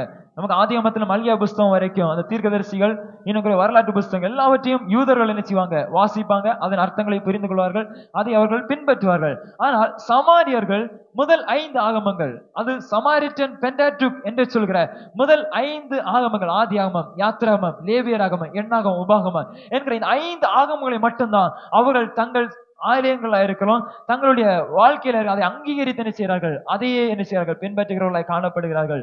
இன்னும் இந்த யூதர்களுக்கும் சமயர்களுக்கும் அடிக்கடி வாக்குவாதங்கள், சண்டைகள், பிரச்சனைகள், யுத்தங்கள் மாதிரி நடைபெறும். மாறி மாறி அடி வைப்பாங்க, மாறி மாறி பிரச்சனை உண்டாகும், மாறி மாறி கலவரங்கள் உண்டாகும். உங்களில் யார் பெரியவன் என்பதை குறித்த கலவரங்கள் நடைபெறும். இந்த யூதர்கள் சொல்கிறது எருசலேம் கர்த்தருடைய வாசஸ்தலம், சமாரியர்கள் சொல்கிறது கெரிசி மலை கர்த்தருடைய வாசஸ்தலம். யூதர்கள் சொல்கிறது மேசியா எருசலேமிலே வருவார், சமாரியர்கள் சொல்கிறது மேசியா கெர்சி மலையிலே வருவார் என்று 2 பேருக்கிடையே பல வாக்குவாதங்கள், இன்னும் குறிப்பா மத ரீதியான பல சண்டைகள் நடைபெறும் என்பதற்கு எந்த ஒரு மாற்று கருத்தும் இல்லை. இவைகள் அனைத்துமே வரலாற்று புஸ்தகங்களே திட்டமாக சொல்லப்பட்டிருக்கிறது, வேத புஸ்தகத்தில் திட்டமாக சொல்லப்பட்டிருக்கிறது. ஹல்லேலூயா, ஹல்லேலூயா. இந்த புற ஜாதிகளை விட இந்த சமாரியனை மிகவும் ஒரு தாழ்ந்தவனாக, இழிவானவனாக நினைப்பார்கள். காரணம் ஒண்ணும் இல்லை, இது ஒண்ணுதான். அவங்க நினைச்சாங்க புற ஜாதிகளோடு சம்பந்தம் கலந்தாங்க. அவர்களுக்கு இருந்த பரிசுத்த அந்த லீனியேஜ், பரிசுத்த வம்சாவளியை குலைத்து போட்டார்கள். கர்த்தர் கொடுத்தான பிரமாணத்தை மீறினார்கள். அவர்கள் தங்கள் வாழ்க்கையை நினைச்சார்கள் பரிசுத்த குலைச்சலாக்கினார்கள். அவர்கள் தங்கள் வாழ்க்கையை அவர்கள் முற்றிலுமாக நியாய பிரமாணத்துக்கு விருப்பமான நிலைமையிலே தங்கள் வாழ்க்கையை அமைத்துக் கொண்டார்கள் என்பதை குறிப்பதனால் அவர்கள் அந்த இடத்திலே சமாரியர்களை மிகவும் கீழ்த்தரமாக நினைப்பார்கள். இந்த இடத்திலே அடிபட்டு கிடந்தவன் சமாரியன் அல்ல. இந்த இடத்திலே விழுந்து கிடந்தவன் புற ஜாதியானம் அல்ல. இந்த இடத்துல விழுந்து கிடந்தவன் எருசலேமிலிருந்து வந்தவன். அவன் எருசலேமிலிருந்து வந்தவன். எருசலேமிலிருந்து வந்தவன் ஆனால் அவன் ஒரு யூதன், அவன் ஒரு ஜூ, அவன் ஒரு யூதன். அவன் யூதன் ஆனால் யூத குலத்தவர்களாகிய லேவியன் அவனுக்கு உதவி செய்ய வேண்டும். யூத குலத்தவனாகிய ஆசாரியன் அவனுக்கு உதவி செய்ய வேண்டும். ஆனால் அவர்கள் உதவி செய்யவில்லை. அவர்கள் அவனை கண்டும் காணாமல் போனார்கள். தங்கள் வாழ்க்கையிலே தாங்கள் செய்ய வேண்டியதை கருத்தாக வைத்து தங்களுடைய வாழ்க்கையிலே தங்களுக்கு இருக்கிறதை பிரதானப்படுத்திக் கொண்டு அவர்கள் அவனை ஒன்றும் நினையாமல் அவனை குறித்து கவலைப்படாமல் அவர்கள் போகிறார்கள். ஆனால் ஒரு சமாரியனோ இந்த யூதர்களால் விலக்கப்பட்டவன், யூதர்களால் அவமதிக்கப்படுகிறவன், யூதர்களால் இழிவுபடுத்தப்படுகிறவன், யூதர்களால் வேண்டாம் என்று விலக்கப்பட்டிருந்த இந்த சமாரியனோ அவன் வந்து இந்த காயப்பட்டு கிடக்கவனை பார்க்கிறான். ஹல்லேலூயா. எல்லாரும் விலகி போகும்போது, எல்லாரும் வெறுத்து தள்ளும் போது சமாரியன் வெறுக்கல்ல ஆத்மாவே, சமாரியன் அவனை நோக்கி பார்க்கிறார். ஹல்லேலூயா, ஹல்லேலூயா. உலகம் சமாரியனை வெறுத்தது, உலகம் சமாரியனை இழிவுபடுத்தினது, உலகம் சமாரியனை அடித்தது, உலகம் சமாரியனை துன்பப்படுத்தினது. ஆனால் சமாரியனுக்குள் உலகத்தை துன்பப்படுத்த வேண்டுமோ, உலகத்தை இழிவுபடுத்த வேண்டுமோ, காயப்பட்டு கிடக்கிறோடைய காயம் எப்படிப்பட்டது என்பதை உணர்ந்தவன் சமாரியன். ஹல்லேலூயா, ஹல்லேலூயா. திரும்ப சொல்றேன், இந்த சமாரியன் நல்லா தெரியும் காயம்னா என்ன, துன்பம்னா என்ன, இழிவுனா என்ன, அவமானம்னா என்ன. அதன் மத்தியிலே நடந்தவன் இந்த சமாரியன். அவனுக்கு தெரியும் அவனுடைய உள்ளான வேதனை எது என்பதை நான் அறிந்த சமாரியன். அவன் காயப்பட்டு கிடக்கவனே, காயத்தை அவன் மறைக்க பிரயாசப்பட்டானே ஒழிய அவன் பக்கமாய் விலகி போக பிரயாசப்படல. ஹல்லேலூயா. தேவனுடைய பிள்ளைகளே, உங்களை அழைத்தவர் காயப்பட்டவர், உங்களை அழைத்தவர் துன்பப்படுத்தப்பட்டவர், உங்களை அழைத்தவர் அக்கிரமக்காரர்களால் அடிக்கப்பட்டவர், உங்களை அழைத்தவர் அவன் கல்வாரி சிலுவையிலே கொடூரமான வலியை ஏற்றுக்கொண்டவர். அவருக்கு தெரியும் உங்கள் காயம் என்ன, உங்கள் அவமானம் என்ன, உங்கள் வாழ்க்கையின் நிலைமை என்ன, உங்களுடைய கண்ணீரின் பாதையினுடைய அவங்க அலகோலத்தை கர்த்தர் அறிகிறவர். ஆகியால் அவர் உங்களை விட்டு விட்டு போகிற தேவன் அல்ல. ஹல்லேலூயா. அவர் ஒரு நல்ல சமாரியன். அதைத்தான் சொல்கிறது, அவர் ஒரு அன்புள்ள சமாரியன். இந்த அன்புள்ள சமாரியன் அவன் தன்னை அந்த இடத்துல ஒப்பு கொடுக்கிறான். பாருங்க, அவனுக்கென்று ஒரு கடமை இருக்கும் செய்வதற்கு, தன் வாழ்க்கையிலே தனக்கென்று ஒரு இலக்கு இருக்கிறது. தான் ஒரு பிரயாணமாய் போய்கொண்டிருக்கிறான், தான் ஒரு காரியத்தை நிறைவேற்றும்படி போய்கொண்டிருக்கிறான். ஆனால் அந்த இடத்துல அந்த சமாரியன் தன்னை முழுவதும் அர்ப்பணிக்கிறான். ஹல்லேலூயா, ஹல்லேலூயா. அவருடைய அந்த ஒரு மன நிலைமை பாருங்க, மனதுருகி என்று வேதவசனம் சொல்லுகிறது. ஹல்லேலூயா, ஹல்லேலூயா. ஒரு மனதுருக்கம் அந்த சமாரியனுக்கு வந்தது, லேவியனுக்கும் ஆசாரியனுக்கும் வரல. ஹல்லேலூயா, ஹல்லேலூயா. இந்த சமாரியன் மனதுருகி, இந்த மனதுருக்கம் வரணும்னா அன்பு இருந்தா மட்டும்தான் மனதுருக்கம் வரும். சமாரியனுக்கு இந்த மனுஷனை பார்த்து விடல, மனதுருக்கம் வர காரணம் என்ன? அவன் மனிதனை நேசித்தான். இந்த காயப்பட்டவனுடைய காயம் அவனுக்குள் இருந்தது, அவனை நேசித்தான். என்னை போல் ஒரு மனுஷன், என்னை போல ஒரு அவன் கரங்களும் கால்களும், என்னை போல அவயவங்கள் நிறைந்த ஒரு மனுஷன், என்னை போல ஜட சரீரம் இருக்கிற ஒரு மனுஷன் காயப்பட்டு கிடக்கிறானே, ஐயோ துன்பத்தில் இருக்கிறானே, ஐயோ கஷ்டத்தில் இருக்கிறானே, ஐயோ குற்றூர் ஆக்கி விட்டு போய்விட்டார்களே, அவன் இவனுடைய வாழ்க்கை முடிவுக்கு நேராய் போய்கொண்டிருக்கிறது என்பதை குறித்து மனதுருகிற ஒரு சமாரியன். அவன் மனதுருகி அவன் என்ன செய்கிறான்? காயங்களை கட்ட துவங்குகிறான். அவன் காயங்களிலே எண்ணெய் ஊற்றி, திராட்சை ரசம் ஊற்றி காயங்களை கட்டி அந்த இடத்திலே அவனுக்கு ஃபர்ஸ்ட் எய்ட், முதலுதவி செய்து, இன்னும் சொல்ல தன் சுய வாகனத்தின் மேல் ஏற்றி, அவன் வந்த வாகனத்தின் மேல் அவனை ஏற்றி, அவன் வந்த வாகனத்தின் மேல் அவனை ஏற்றி இந்த மபரை சத்துரத்துக்கு நேராக கொண்டு போகிறார். ஹல்லேலூயா, ஹல்லேலூயா. A selfless attitude, சுயநலம் அல்லாத, சுயநலமாய் செயல்படாத ஒரு கிரியையை நல்ல சமாரியன் செய்கிறார். அவன் தன்னுடைய நலத்திற்காக அல்ல, பிறர் நலத்திற்காக அவன் செய்கிறான், செயல்படுகிறான். அதைத்தான் இயேசு சொன்னார், பிறன் யார்? அந்த சமாரியன் தான் பிறன். ஹல்லேலூயா, ஹல்லேலூயா. இன்னும் அதோட முடிவடையில பாருங்க, வசனத்தை வாசிக்கும் போது இந்த சமாரியன் ஒரு பிரயாணமாய் போய் கொண்டிருக்கிறான். சமாரியனுக்கு குடும்பம் இருக்கும், அவனுக்கென்று செய்ய வேண்டிய அனுதின வழக்கங்கள் உண்டு, அனுதின வேலைகள் உண்டு, அனுதினமாய் அவனுக்கென்று செய்ய வேண்டிய கடமைகள் உண்டு. ஏதோ ஒரு பிரயாணமாய் போய் கொண்டிருக்கிறான். ஆனால் குற்றூராய் கிடந்த மனுஷனை கண்டவுடனே விட்டுட்டு போகல, அவன் தன் வேலைகளை மாற்றி வைத்து, தன் பிரயாணத்தை மாற்றி வைத்து ஒரு நாள் செலவழித்தான். ஹல்லேலூயா, ஹல்லேலூயா. ஒரு நாள் செலவழித்தான். அதான் முக்கியமான ஒன்று. ஒரு நாள் அந்த மனுஷனுக்காக, குற்றூராய் இருந்த மனுஷனுக்காக நல்ல சமாரியன், அந்த சமாரியன், அன்புள்ள சமாரியன் செலவழித்தான். அந்த இடத்துல திட்டமாக சொல்லுவான். அந்த வசனத்தை வாசிங்க. 34வது வசனம் நினைக்கிறேன். கிட்ட வந்து அவனுடைய காயங்களில் எண்ணெயையும் திராட்சை ரசமும் வார்த்து, வாசிங்க வாசிங்க. காயங்களை கட்டி அவனை தன் சுய வாகனத்தின் மேல் ஏற்றி சத்திரத்துக்கு கொண்டு போய் அவனை பராமரித்தான். மறுநாளிலே தான் புறப்படும் போது 2 பணத்தை எடுத்து சத்திரக்காரன் கையில் கொடுத்து, நீ இவனை விசாரித்துக்கொள், அதிகமாய் ஏதாகிலும் இவனுக்கு செலவழித்தால் நான் திரும்பி வரும்போது அதை உனக்கு தருவேன் என்றான். ஹalleluya ஹalleluya. அருமையான தேவனுடைய பிள்ளைகளே, அந்த திட்டமாய் சொல்லப்படுகிறது. தன் சுய வாகனத்தில் ஏற்றுகிறான், அவனை கொண்டு சத்திரத்திலே சேர்க்கிறான், மறுநாளில் என்ன செய்கிறான், அவன் அந்த இடத்தை விட்டு போகிறான். ஹalleluya ஹalleluya. ஒரு நாள் அந்த மனுஷனுக்காக அவன் செலவழித்து அந்த மனிதனை காப்பாற்றினதை குறித்து பார்க்க முடிகிறது. அந்த மனிதனுடைய பிராணனை காப்பாற்றினதை குறித்து பார்க்க முடிகிறது. இந்த சமாரியன் இந்த யூதனுக்கு உதவி செய்ய வேண்டிய எந்த ஒரு நியாயமான காரியமும் இல்லை. ஏனென்றால் இதே யூதர்கள் சமாரியர்களை இழிவுபடுத்தினவர்கள், இதே யூதர்கள் சமாரியர்களுக்கு விரோதமாய் பேசுகிறவர்கள். ஆனால் அதை மனதில் வைக்காமல் இழிவுபடுத்தினாலும் சரி, காயப்படுத்தினாலும் சரி, அவன் வாக்குவாதம் பண்ணினாலும் சரி, அவன் அதை பொருட்படுத்தாமல் சமாரியன் அந்த யூதனை தன் சுய வாகனத்தின் மேல் போட்டுக்கொண்டு சத்திரத்திலே கொண்டு போய் அவனை சத்திரத்தான் கையில் ஒப்புவித்து ஒரு நாள் அங்கே தங்கி அவனுக்கு வேண்டியது எல்லாவற்றையும் செய்து மறுநாளிலே தன் பிரயாணத்தை தொடங்கும் முன்பு அவனுடைய உத்தரவாதத்தை பாருங்க. சமாரியன் சும்மா விட்டுட்டு போகல, ஒரு உத்தரவாதத்தோடு சொல்கிறான், நீ என்ன செய்ய, இந்த 2 பணத்தை வைத்துக்கொள், இதற்கு மேல் ஏதாவது செலவனால் நான் திரும்பி வருவேன். ஹalleluya. நான் விட்டுட்டு போக மாட்டேன், நான் திரும்பி வருவேன். ஹalleluya ஹalleluya. நான் இங்கே விட்டுட்டு போகிறவர் அல்ல, நான் திரும்பி வரும்போது ஏதாவது அதிகம் செலவானால் அதை நான் உனக்கு தருவேன். ஹalleluya. நாம் கர்த்தர் நம்ம விட்டு போகிறவர் அல்ல, அவர் திரும்ப வருகிற கர்த்தரவர். கள்ளக்கர்த்தர் மத்தியில் தேவனுடைய பிள்ளையே, ஒருவேளை கர்த்தர் விட்டு போனார் நீ கலங்கி கொண்டிருக்கிறாயோ, அவருடைய கர்த்தர் உன்னை ஆறுதல் படுத்த கர்த்தர் திரும்பி வருகிற தேவன் அவர். உனக்காக கர்த்தர் வருகிறவர் என்பதை குறித்து நீ எந்த நிலைமையிலும் கலக்கப்பட்டு போக வேண்டிய தேவையில்லை. இந்த சமாரியன் சொல்கிறான், நான் திரும்பி வரும்போது நான் என்ன செய்கிறேன், உனக்கு தருவேன். ஹalleluya ஹalleluya. இப்படி நல்ல ஒரு சுபாவமுடைய ஒரு சமாரியன் அந்த மனுஷனை காப்பாற்றி சத்திரத்தை போயிட்டு பராமரிக்கிற ஒரு ஸ்தலத்தில் கொண்டு போய் விட்டு அவன் தன் பிரயாணத்தை துவங்குகிறான். அவன் திரும்ப வருகிறதையும் நாம் பார்க்கிறோம். திரும்ப வருவேன் என்று வாக்குறுதி கொடுத்து போகிறான். அவன் திரும்ப வந்து இந்த காரியங்களை நிறைவேற்றி இருப்பான் என்பதை அவன் சுபாவத்திலிருந்து அறிந்து கொள்ளவும் முடிகிறது. அருமையா தேவனுடைய பிள்ளைகளே, கர்த்தர் திரும்ப கேட்கிறான் அந்த மனுஷன் நியாயசாஸ்திரத்திலே, இந்த 3 பேரிலே யார் இவனுக்கு பிறன், யார் இவனுக்கு பிறன், இவனுக்கு அவன் இவனோடு கூட இருந்தவனா, லேபியனா, ஆசாரியனா?